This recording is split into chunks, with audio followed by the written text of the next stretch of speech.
In this video, we will walk through connecting to and visualizing MongoDB data in TIBCO Spotfire using the CData software ADO.NET provider for MongoDB. To begin, we will need to configure a connection to MongoDB from Spotfire. In the connection string, you can configure which server and database to connect, as well as options for how the NoSQL data is parsed. While outside the scope of this demo, we have a white paper hosted online that outlines how we manage the SQL to NoSQL interface in NoSQL sources like MongoDB.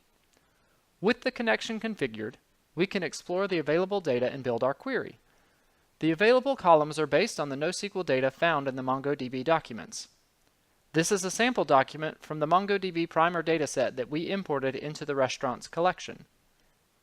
This dataset includes information about restaurants, including their name, location, and other basic information, as well as a series of grades for each restaurant.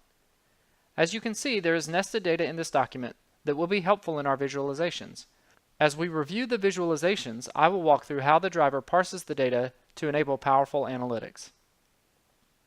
I've loaded a pre-configured report with visualizations based on the MongoDB data.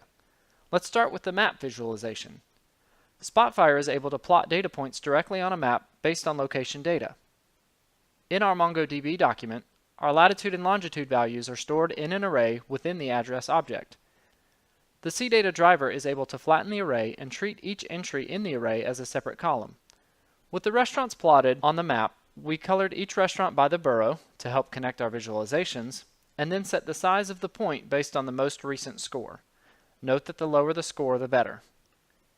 If we go back to the raw MongoDB document, we can see that the grades are objects stored in an array. The CData Provider is able to parse the information from the first grade entry, which is the most recent, and pull out the grade, score, and date. Looking at the date, we can see that it is not in a traditional format. CData providers are able to translate the date value into a traditional date time based on specifications for the source, in this case MongoDB, which leads us to the next visualization. Here we have a line chart that maps the average score for all restaurants grouped by the borough. Without the ability to drill down into the grades array and translate the date value into a date time, this kind of visualization would require significantly more integration work.